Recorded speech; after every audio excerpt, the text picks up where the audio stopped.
The consistent effort of governments in India, the previous NDA government, which my party was leading, the present government headed by the Congress party, repeatedly have made efforts to increase the amount of engagement with Pakistan. But the content of that engagement really depends on the situation which takes place, depending upon the events which do happen in the relationship between the two countries.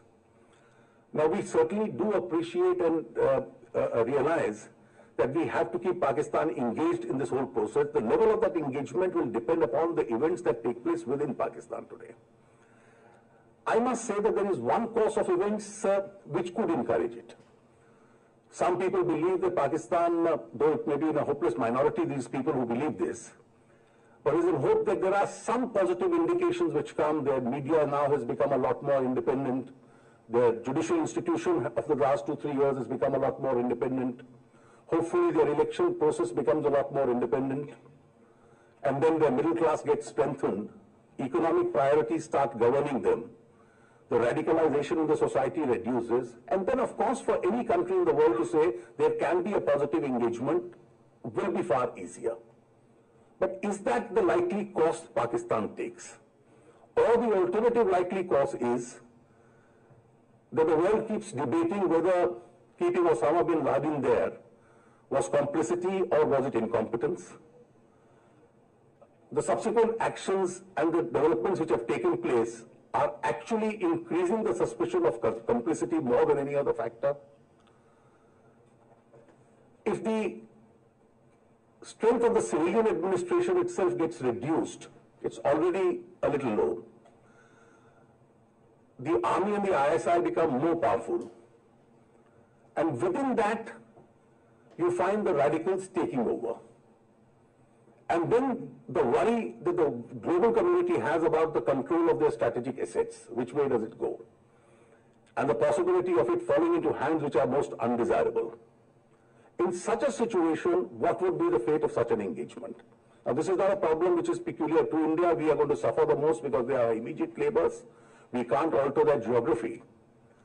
But the world at large, the United States, will also have to take a call as to what is the level of engagement. There is no substitute for engagement.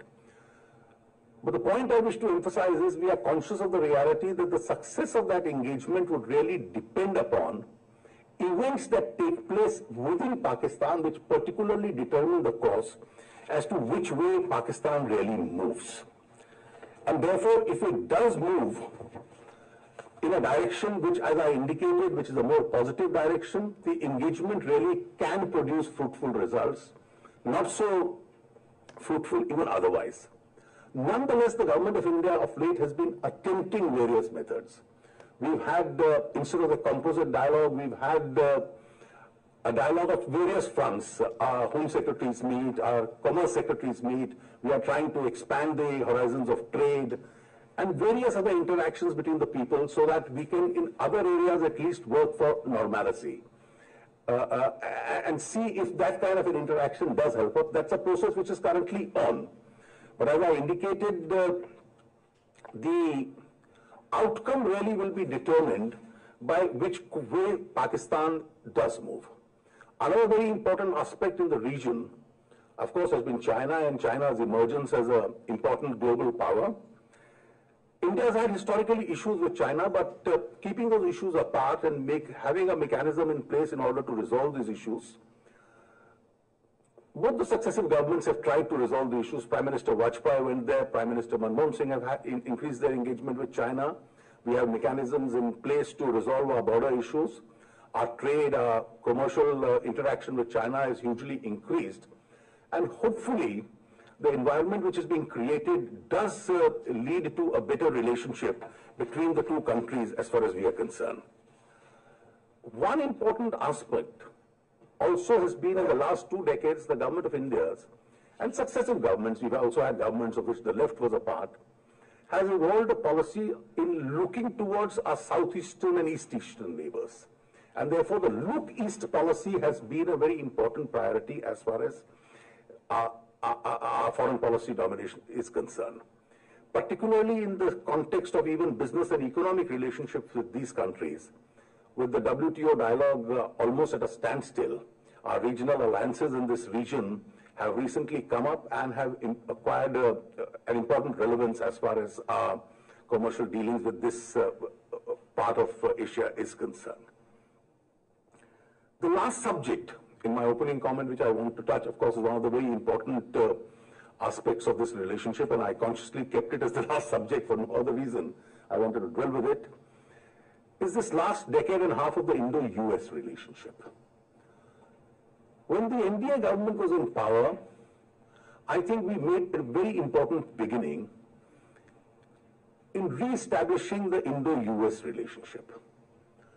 And the last decade with both successive governments, I think has been a great build-up of this relationship which has taken place. And today this relationship, with various bilateral visits, with understanding in various areas, is a relationship which broadly has a bipartisan support as far as India is concerned. And I don't anticipate a situation where political changes ever in the future in India are going to seriously impinge upon this, if at all this is a relationship which is going to grow.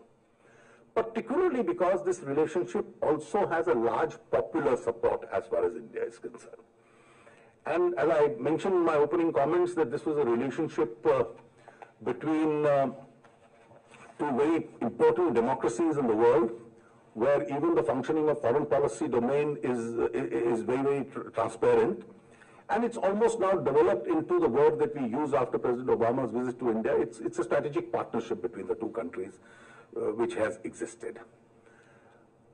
Our assessment of the situation in Afghanistan and our desire to leave behind a stable, developed, peaceful Afghanistan, I think is an assessment which now broadly converges. Recent events have again brought about a convergence in our assessment of the Pakistani situation also as far as India and the United States is concerned. I don't think our assessments are different. Our level of engagements based on that assessment may be different because our own priorities in this regard may be a little different. Our efforts in leading a global effort as far as non-proliferation is concerned, a universal, non-discriminatory nuclear disarmament is concerned, a shared partnership as far as democracy and developmental priorities are concerned. Now, these are all areas on which the interaction between India and US with successive governments has gradually been increasing. Therefore, today our cooperation is in strategic areas, in energy areas, climate change areas, education, economy, trade, science, technology, and these are some of the broad priorities which we have. There will also be, and two large countries of this kind and some assessments will always have different assessments on various issues. There can be trade talks, climate change talks where our national priorities and national interests may dictate otherwise. But I think it's a relationship which can survive differences in some area and difference of perception in some other areas. But the broad fundamentals of this relationship are strong. And I see this as a very fruitful relationship which is going to leave its global footprints behind as far as our assessment of various issues within our region are concerned and as far as the larger global community is concerned. I have tried to keep my opening comments a little brief so that I'm sure there would be a large number of issues which our friends here have in mind on which they want to interact. Well, thank you very much for having provided me this brief opportunity.